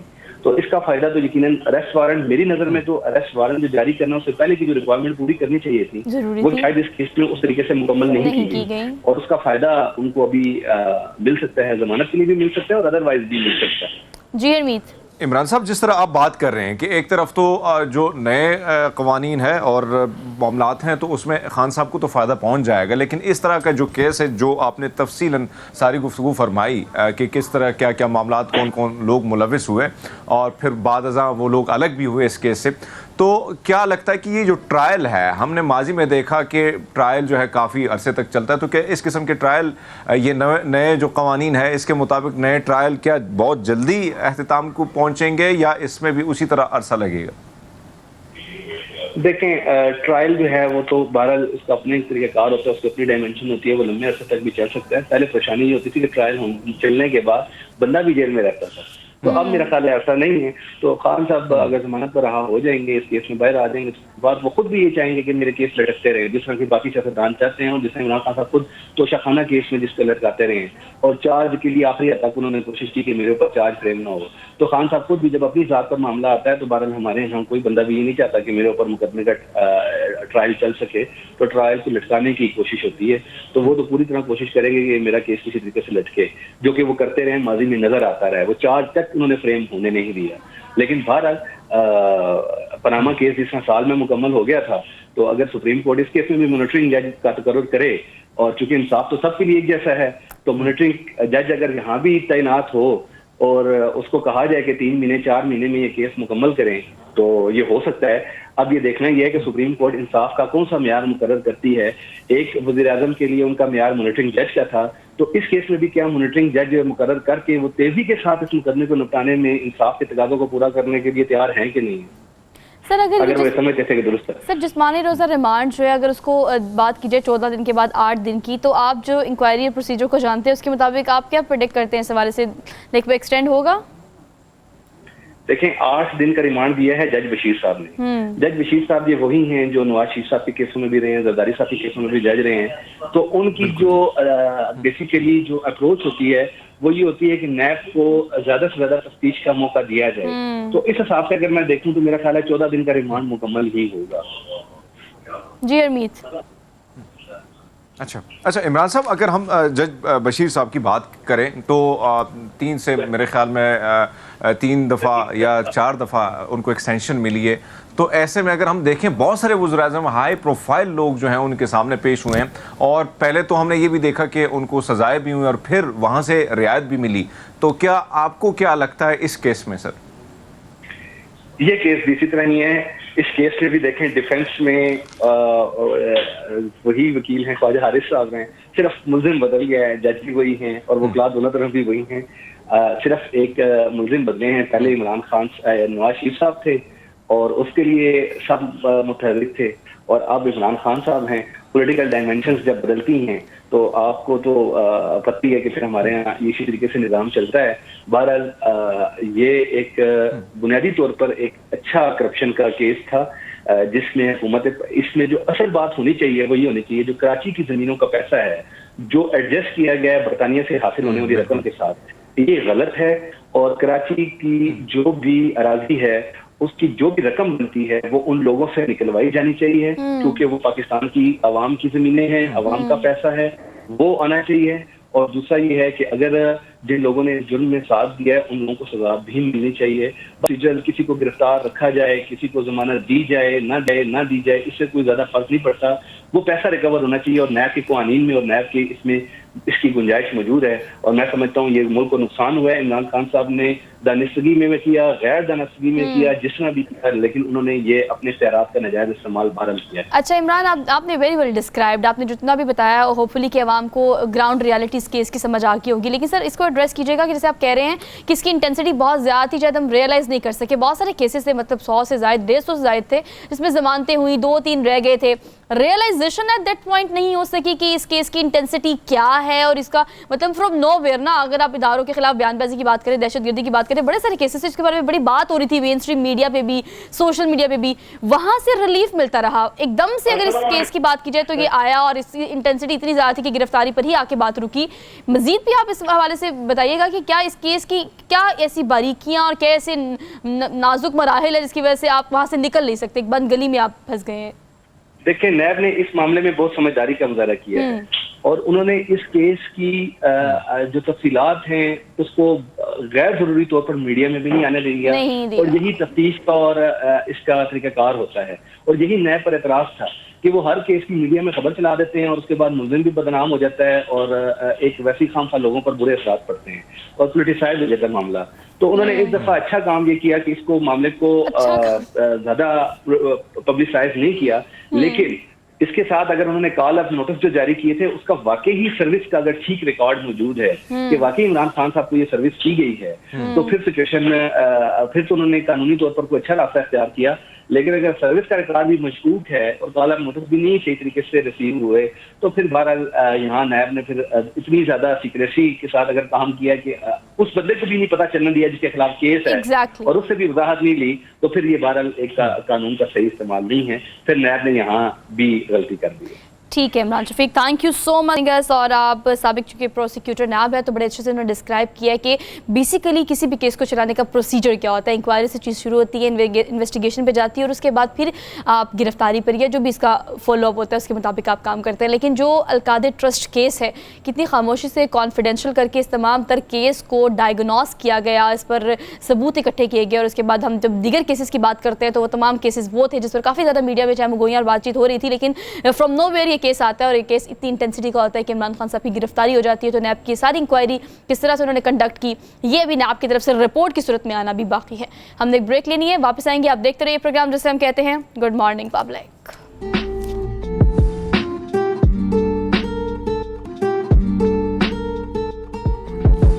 Welcome back after the break. मुल्क की जो सूरत हाल है उस पर तो अभी कोई प्रेडिक्शन हम नहीं कर सकते बिकॉज अनप्रेडिक्टेबल चीज़ें हो रही हैं। अगर केसेस की बात करें, गिरफ्तारियों की बात करें और अगर हम कारकुनान या मुजाहिरीन की बात करें जो सड़कों पर मौजूद हैं, तो इस वक्त सूरत हाल काफ़ी ऐसी अनप्रेडिक्टेबल सी है कुछ हम कह नहीं सकते। लेकिन हम अलबत्ता दुआ ज़रूर करते हैं कि अल्लाह पाक जो है पाकिस्तान के हालात को बेहतर करे, सियासतदानों को हिदायत दे और जो मुजाहिरीन बाहर निकल रहे हैं वो ख्याल रखे इस चीज़ का, अपना भी और दूसरों की भी जान का और इमलाक का जो है वो हिफाजत इनका फ़र्ज़ है, तो इस फ़र्ज़ को ज़रूर निभाएं। लेकिन अगर हम बात करें आज के प्रोग्राम की सेगमेंट की, तो हमने चूँकि ये एक ऐसा लाइटर सा थोड़ा सेगमेंट था, इसको करना इसलिए भी ज़्यादा ज़रूरी था बिकॉज आप 7 दिन एक ही चीज़ को टीवी पे देख रहे हैं। लेकिन अब प्रेडिक्शन हम तो खैर नहीं कर रहे, या अदालतें भी नहीं कर रही, या सियासतदान भी नहीं कर रहे, लेकिन अब ये सियासतदान जो है इनके सितारे क्या कहते हैं। अगर इमरान खान साहब की स्पेसिफिकली बात की जाए या हुकूमत पे जो अहदेदारान मौजूद हैं उनके सितारों की बात की जाए तो वो क्या कहते हैं। और मैं हमेशा इस तरह का प्रोग्राम करने से पहले इसकी सेंसिटिविटी का ख्याल रखती हूँ और कहती हूँ कि याद रखिएगा, अगर फल्कियात का ये इल्म है तो प्रेडिक्शन हक सच कुछ भी नहीं है, वो सिर्फ अल्लाह की ज़ात जानती है। तो इसी बात से हम आगाज़ करते हैं सेगमेंट का। आप दाऊद जो हमारे साथ स्टूडियो में मौजूद है, इनका तारुफ के साथ साथ आपको खुशामदीद भी कहते हैं। कैसे हैं आप दाऊद? ठीक है, thank you so much for being here. It always pleasure to have you here, क्योंकि आप हमेशा जब आते हैं तो प्रोग्राम में काफ़ी इंटरेस्टिंग चीज़ें हो जाती हैं। लेकिन आज का इंटरेस्ट जो है वो सियासत के इर्द गिर्द ही घूम रहा है।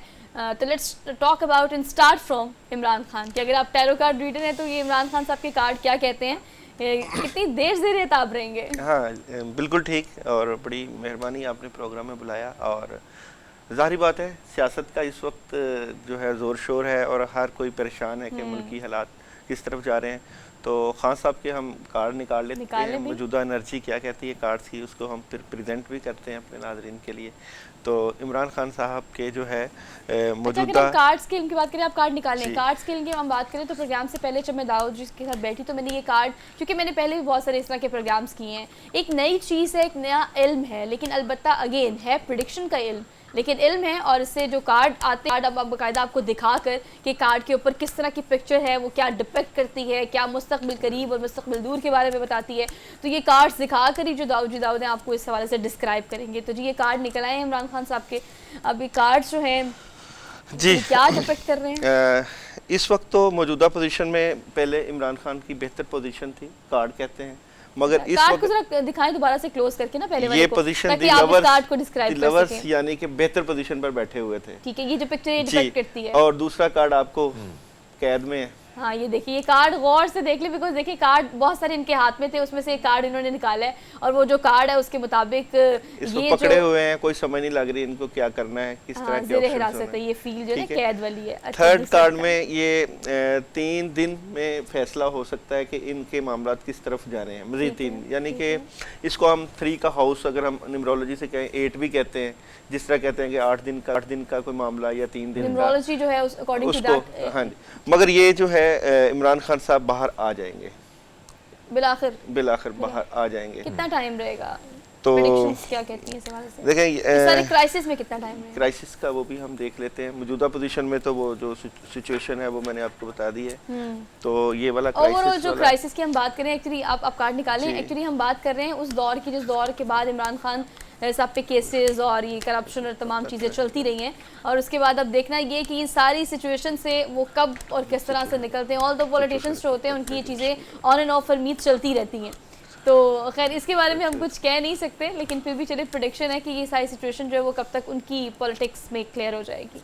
अच्छा जी, कार्ड निकल आए हैं। देखें मैं इसको इस तरफ भी लेके जाऊंगा कि ये जो 3 माह का पीरियड अगस्त तक, ये बहुत सारा क्रिटिकल होगा। इसमें ये जाएंगे भी जेल में, आएंगे भी और मुकदमात होंगे, मगर ये है कि इनको वो जिस तरह कहते हैं ना साइड पे लगाने की भरपूर कोशिश होगी।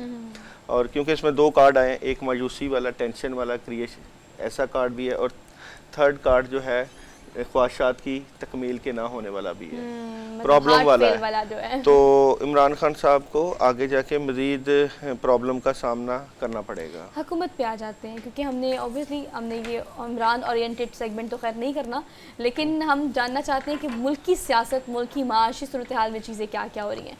अगर हम हुकूमत की बात करें और हुकूमत में हम मरीम नवाज़ की बात कर लेते हैं फॉर इंस्टेंस, तो उनका एक अहम किरदार उस तरह से नहीं है सियासत में, लेकिन बोलने के अतबार से, चीज़ों के अतबार से वो हमेशा रहती हैं इन, तो उनका मुस्तकबिल सियासत में क्या देखते हैं और किस तरह से वो पार्टिसिपेट करेंगे सारी सूरत हाल में? मरीम नवाज़ का सियासत में मुस्तकबिल क्या है, कार्ड्स क्या कहते हैं, इसकी कार्ड्स की एनर्जी क्या कहती है? मरीम नवाज़ का मौजूदा वक्त में सियासत में मुस्तकबिल अच्छा, ये कार्ड्स जो हैं obviously is holding so many cards at the same time, और उसमें से निकलते हैं कोई 3-4। मरीम नवाज़ को थोड़ा सा प्रॉब्लम क्रिएट होगी मौजूदा वक्त। कार्ड क्या कहता है? पहला कार्ड दिखाएं। पहला कार्ड ये है कि क्लैरिटी तो मिली हुई है उसको, मरीम नवाज़ को अपने मामला से मुतल्लिका। केसेस तो फ्री हो ही गए हैं जी, मगर कुछ पार्टी के अंदर नेगेटिविटी है, इनके खिलाफ चली हुई है। अब ये कह लें कि हमज़ा या शहबाज का एक ग्रुप है और मरीम और नवाज़ का एक ग्रुप है, इस तरह की सिचुएशन चल रही है मरीम नवाज़ से मुतल्लिका। और एक फैसला कुन मरहले में मरीम नवाज़ शामिल हो जाएंगी। एक काम ये कार्ड जो ये इस चीज़ की डिपिक्ट करता है, एक्चुअली जो कार्ड के ऊपर पिक्चर है ना, मैं चाहती हूँ जरा उसको डिस्क्राइब करें। ऑप्शंस हैं, 3 ऑप्शन में से एक के ऊपर फैसला कुन सूरत हाल आ जाएगी और इसके हालात बेहतर हो जाएंगे, मगर एक एग्रीमेंट होगा जो एग्रीमेंट इसी पार्टी के दरमियान होगा, जो छुपा हुआ होगा, हिडन होगा, कॉन्फिडेंशियल होगा। हाँ जी, उसके ऊपर बातचीत होगी। मगर आप बताएं इस हवाले से, देखिए कार्ड्स तो सामने आते जा रहे हैं, लेकिन आपको पता है कि सियासत की बात करें तो कौन सा कार्ड कब कहाँ से आ जाए, कौन फेंक दे, हमें कुछ नहीं पता होता, अनप्रेडिक्टेबल है सारा कुछ बॉस। बिल्कुल बिल्कुल बिल्कुल बात है जो आपने दुरुस्त फरमाया। लेकिन भाजी स्क्रीन पर इस वक्त एक नौजवान लीडर जो है हमारे सामने आ रहे हैं, तो आपसे उनके हवाले से जानना चाहेंगे बिलावल भुट्टो साहब, क्या उसकी शादी होगी और क्या वज़ीर आज़म का जो ख्वाब जरदारी साहब ने आंखों में सजाया, क्या वो पूरा नजर आ रहा है आपको? इंटरेस्टिंग सवाल है, इंटरेस्टिंग। बिलावल की बात हो रही है कि जी बिलावल की शादी के क्या चांसेस हैं, बिलावल भुट्टो की शादी के चांसेस क्या नज़र आते हैं, कार्ड्स क्या कहते हैं?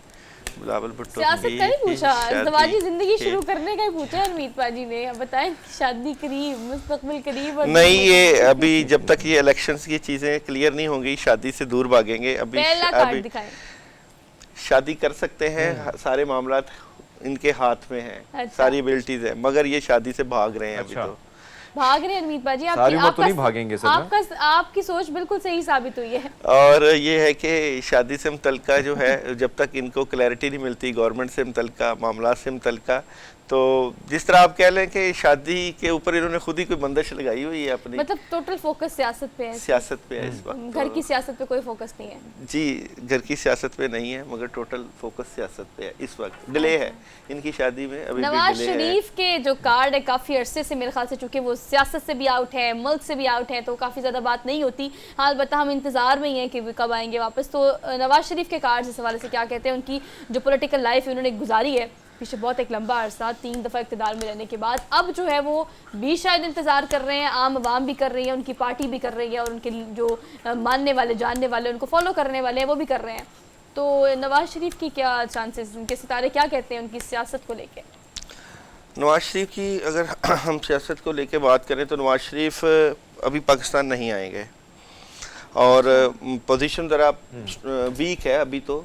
और नवाज शरीफ जो है परेशान कुन सूरत हाल में इस वक्त भी गुजर रहे हैं। अभी भी इनको पाकिस्तान आने में 5 माह का पीरियड दरकार है। अभी पाकिस्तान वापस आने के चांसेस नज़र नहीं आते। प्लीज़, ताकि मेरी आवाम जो है ना वो ये नवाज शरीफ के जो है इनको सपोर्ट चाहिए ज़्यादा से ज़्यादा इस वक्त। हालात बिलाशुबा वहाँ पे ही बैठेंगे, फैसले करेंगे बाहर बैठ के ही, और ये एनर्जी है ये कार्ड इनकी, किस चीज़ के डिपिक्ट करता है? ये वहाँ पे लीड कर रहे हैं अपनी पार्टी को, वहाँ बैठ के कर रहे हैं, वहाँ बैठ और ये के। कार्ड जो है इसमें देखिए, मैं कार्ड को जी, बाद पाजी, एक और चीज़, एक तो जाहिर बात है कि सियासतदानों से और उनके फैसलों से ये जो मामलात हैं वो मुल्क के हमारे सामने हैं, लेकिन मुल्क की क्या सूरत हाल होगी, क्योंकि सियासतदानों के तो ये वैसे भी उनकी ज़िंदगी हमसे बहुत बेटर होती है, लेकिन मुल्क के क्या हालात आपको नज़र आ रहे हैं? क्या यही सूरत हाल रहेगी या आने वाले दिन कुछ खुशखबरी के हैं?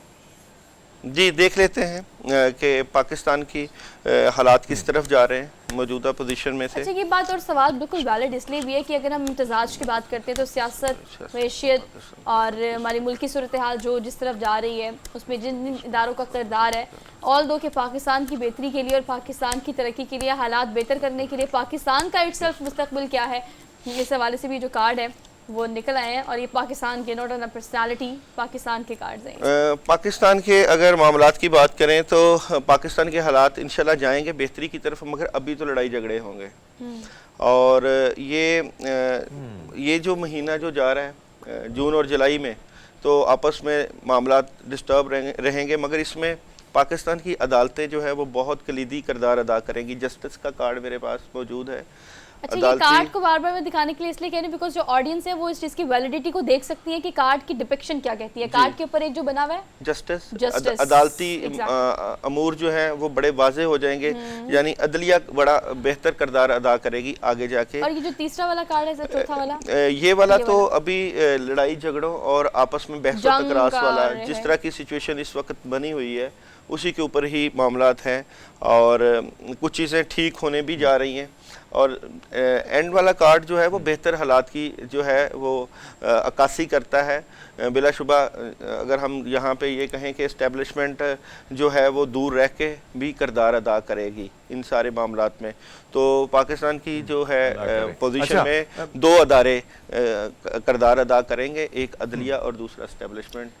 अच्छा, हमारे पास तो बड़े सारे सवाल। अगर हम देखें सोहा, एक चीज़ इस वक्त अगर हम अपनी टीम को देखें तो उसमें रैंकिंग में भी हम आ गए, बड़ी ज़बरदस्त किस्म की सीरीज़ भी जीती। भाई एक सवाल जो क्रिकेट के खिलाड़ी भी करते हैं, फैन भी करते हैं बाबर आजम से कि भाई कब शादी कर रहे हो, तो उसके हवाले से थोड़ा सा बताइए, क्या उनकी जो सितारे बड़े उरूज पर तो जा रहे हैं भाई? सीधा पाजी खेल के मैदान में पहुंच गए, मौके का बिल्कुल फायदा उठाया उन्होंने, लेकिन बाबर के लिए सेगमेंट अब बहुत इंटरेस्टिंग हो जाएगा जरा बिलावल के साथ साथ बाबर। लेकिन मुझे ये नहीं समझ आ रहा हमीद पाजी, आप शादियां क्यों कराना चाहते हैं सबकी?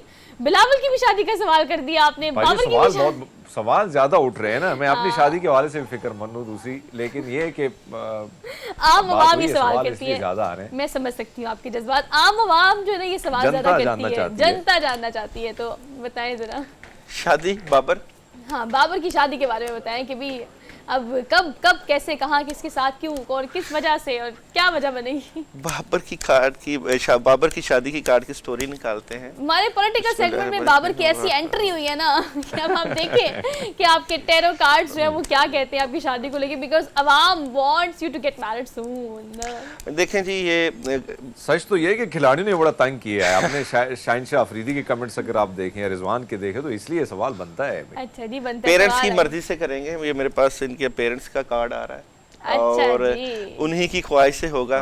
मोहब्बत की शादी नहीं होगी? मोहब्बत तो है। अच्छा, मोहब्बत है लेकिन अब्बा अम्मा की मर्जी से होगी। देख लिया हम क्या क्या प्रेडिक्शन कर रहे हैं आपके बारे में। और ये कि थोड़ा सा डिले आएगा बातचीत करने के बाद, मगर शादी बहुत करीब आ रही है। अच्छा, और हर्डल जो अभी तक है शादी में वो तो चलेगी, थोड़ा सा, ज्यादा नहीं, थोड़ी सी चलेगी, 2-3 माह का पीरियड कह लें। अच्छा, एक और हमने अवाम, अब जनता की बात हो रही तो जनता के सवालों के बारे में बात कर लेते हैं। आपको पता है, हम अगर बुशरा बीबी की बात करें तो हमने सुना भी और पता भी कि वो खुद भी माशाल्लाह एक परहेजगार औरत हैं और बड़ा उनके पास भी इल्म है इस हवाले से। लेकिन उनके जो कार्ड्स हैं वो क्या कहते हैं कि उनका, आपको पता है कि आजकल जो केस चल रहा है ऑब्वियसली उसमें भी उनका काफ़ी अहम किरदार इस तरह से है कि उनका नाम भी दर्ज है कई मकामात पर, और उनका मुस्तकबिल क्या है सियासत में या उनकी अपनी जिंदगी में, या किस बुशरा बीबी के क्या हालात चल रहे हैं देख लेते हैं। इस वक्त कार्ड्स की एनर्जी क्या कहती है, बुशरा बीबी के हालात की एनर्जी क्या कहती है इस हवाले से? बुशरा बीबी के हालात क्या चल रहे हैं, के हालात क्या चल रहे हैं? ये बस cards. Bushra Bibi double minded हुई हुई है इस वक्त। मामला से मुतल्लिका नेगेटिविटी आई हुई है, मगर ये आगे जाके अपने मामला से निकल जाएंगी। मौजूदा पोजीशन में काफी ज्यादा डिस्टर्ब हैं, परेशान हैं। पहला कार्ड जो है वो बैलेंस कर रही हैं अपने मामला को मुतल्लिका, कंफ्यूज हैं, डिस्टर्ब हैं, परेशान हैं। और सेकंड कार्ड एक चीज से हम भी बहुत ज्यादा डिस्टर्ब हैं, मैं और सुहा उसका जिक्र करते रहते हैं जी। हाँ जी, हाँ जी, अमित पूछे। अगर मैं सवाल को कंटिन्यू करूं, इजाजत है सुहा की कंटिन्यू करें, आपको भाई रिपोर्ट की बात की जाती है कि हमारी जगह कहीं ना कहीं रिपोर्ट बनाए, तो हम भाजी हमारे कार्ड खोल लीजिएगा कि हमारे। चलो एट द एंड आपको पता है मैं हरमीत के बारे में पूछने वाले थे लेकिन हरमीत से भी नहीं रह गया। मैंने कहा देखिए हरमीत की, हमने बाबर आजम की बात कर ली, हमने सारे सियासतदानों की बात कर ली, मेरे को होस्ट भी बहुत बड़े सेलिब्रिटी हैं। ज़रा आप हरमीत के कार्ड्स निकालें, ज़रा ऑन एयर जो उनके तमाम तर फैंस हैं, उनके जानने वाले हैं, वो उनके मुस्तकबिल के बारे में उनका हक बनता है कि वो जाने और फिर ऑन एयर जाने, ये ज्यादा हक बनता है। तो ये जरा दिखाएं कि हरमीत के, हाँ जी, हरमीत के मुस्तकबिल तमाम चीजों के बारे में। एक तो ये देखते हैं ना कि हरमीत आजकल सोच क्या रहे हैं। हाँ बिल्कुल, तो फिर देखते हैं कि बनाएं सेगमेंट को जी, हरमीत आजकल क्या सोच रहे हैं। कार्ड्स निकालें और उनके करियर के बारे में, उनकी लाइफ के बारे में, उनकी दूसरी शादी के बारे में जिसके बारे में वो बहुत एक्साइटेड है, तमाम चीजों के बारे में बताएं। ये तूफान से पहले देखिए जी, हरमीत के पास इस वक्त कुछ ऑप्शंस हैं, आई हुई हैं। एक तो अपने कैरियर के ऊपर बड़ा स्ट्रांगली जो है ना इनकी पावर, ये देखें बड़ी मेहनत और हरमीत गौर से कार्ड देखिए, तवज्जो कर रहे हैं, कुछ ना कुछ करने की तरफ जा रहे हैं। और अच्छा। दूसरा ये कि इनके पास ऑप्शन हैं। इस वक्त तो सोच विचार में है, मौजूदा पोजीशन में कोई इनके पास ऑप्शन आई हुई है कि आप ये काम कर लें और उसके ऊपर सोच विचार चल रही है। कार्ड भी ये डिपिक्ट करता है कि someone is thinking about so many opportunities, opportunities आई हुई हैं। अच्छा, और थर्ड कार्ड में यह है कि काम काफ़ी है मगर उसकी प्लानिंग चल रही है कि उनको कैसे मैनेज करना चाहिए। आज की सोच, आज की एनर्जी की बात कर रही है कि उसको मैनेज करने की कोशिश कर रहे हैं। आई थिंक कहीं सफ़र भी हो सकता है, बाहर जाने का प्लान भी है। कोई ये भी सोच रहे हैं कि मैं आउट ऑफ सिटी या आउट ऑफ कंट्री को टूर का चक्कर लगाऊं। और दूसरा ये कि हम लाहौर आने के लिए काफ़ी कन्विंस करते हैं नीपा जी को ना कि अब इस्लामाबाद से काफ़ी आपका शहर इक़्तिदार से ताल्लुक गहरा हो गया, अब जरा लाहौर भी आ जाए। तो ये सोच रहे हैं और आगे देखते हैं कि हमीद क्या सोचेगा या क्या करेगा। जी लाजमी कार्ड है तो हमीद के लिए तो फिर आपके फैंस को बोले कि ये सेगमेंट बहुत ज़्यादा इंटरेस्ट लेके देखें, बिकॉज आपके मुस्तकबिल और आपके सितारे जो हैं वो क्या कहते हैं आपके करियर के बारे में, ये तो हमने बता दिया। लेकिन अब जो कार्ड्स आने वाले हैं ना वो है आपकी थिंकिंग के बारे में कि आप सोचते क्या हैं। हरमीत आगे तब्दीली चाहते हैं अपने कैरियर के हवाले से, अपने मामलात के हवाले से डबल माइंडेड है। मैं कार्ड भी बता रहा जो एक तो ये कि जिस तरह ये प्लान कर रहे हैं, शायद आगे जाके इमिग्रेशन का भी प्लान हो सकता है इनको कि मैं आउट ऑफ सिटी, हाँ इस तरह की सूरत हाल है, मगर अभी डबल माइंडेड है। किसी भी मामला को ये अपने फ्यूचर के बारे में प्लानिंग कर रहे हैं, फ्यूचर के कैरियर के बारे में बड़ी स्ट्रांगली सूरत हाल चल रही है, मगर डबल माइंडेड है क्योंकि अगर इनको ये सारा कुछ जो ये सोच रहे हैं करना पड़ेगा तो इसको सारा कुछ ख़त्म करके एक नई तब्दीली, नई शुरुआत के साथ करना पड़ेगा। ये जो कार्ड है ये जरा बताएं जरा क्या ये चेंजिंग है, तब्दीली, बड़ी बड़ी तब्दीलियाँ चाह रहे हैं अपनी ज़िंदगी से। मतलब किसी महाज सिंहास पे निकलना है इन्होंने। हाँ जी, बड़ी-बड़ी सिंहास पे तब्दीलियां निकलना चाह है, रहे हैं। सब कुछ कश्तियां जलाकर कोई अगला काम शुरू करना पड़ेगा। और ये है कि ये इनकी पोजीशन स्ट्रांग हो जाएगी, मगर इसके लिए ये थोड़ा सा डबल माइंडेड रिस्की है काम इस थोड़ा वक्त। अभी तो हरमीत बताएंगे कि ये सूरत हाल अभी अपने मामलात को लेकर डबल माइंडेड किसी चीज़ को लेकर फैसला करें या ना करें, इस तरह की सूरत हाल चाह रही है। क्योंकि अगर इनको फैसला करना पड़ा तो इनको काफ़ी चीज़ें, जिस तरह कश्तियाँ जलाने वाली बात है, काफ़ी चीज़ें जो है ना चेंज करना पड़ेंगी और चेंजिंग आ रही है, तब्दीली आ रही है। बिल्कुल, बहुत बहुत ज़बरदस्त। और वाकई में जो आपने, मैं तो ये ऑनर कह रहा हूँ कि जो आपने बातें की हैं वाकई में ऐसी, मैं खुद हैरान हूँ कि सारी चीज़ें आपने बता दी जो मैं सोच रहा हूँ और वही चीज़ें आपने ऑनर ही बता दी। तो वाकई में ऐसा ही है कि बहुत सारे मामला जो हम सोचते हैं और जिस किस्म के हालात होते हैं, तो फिर आपको कहीं ना कहीं बहुत सारे स्टेप्स के हवाले से आपकी प्लानिंग जो है, प्लानिंग तो वैसे मुस्तकबिल या वो सोच तो वैसे सारे मामला रब नहीं करने होते, इंसान सोचता रहता है। लेकिन हाँ, ये है कि इस किस्म की जो एनर्जी है उस पर ज़्यादा टाइम गुजर रहा है।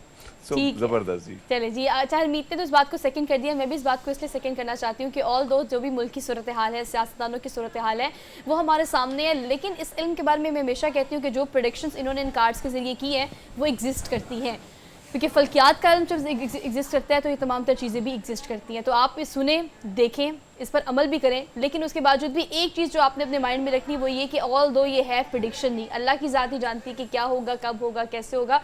लेकिन चूँकि इंटरेस्टिंग टॉपिक था तो आई थॉट कि इसको प्रोग्राम में थोड़ा सा हम लाइट एंड नोट के तौर पर टच जरूर करते हैं। तो thank you so much for being here. आपसे लेनी है हमें इजाज़त, इंशाल्लाह आपसे कल मुलाकात करेंगे। अपना बहुत सारा ख्याल रखें, मुल्क की सूरत हाल के पेश नज़र घर से बाहर निकले खुद या अपने प्यारों को निकलने से या तो रोकें, और अगर निकलना ज़रूरी है तो एहतियाती तदाबीर और रूट्स जो है उसको जानकर ही घर से बाहर निकले। इंशाल्लाह कल मुलाकात करेंगे। अल्लाह हाफिज़।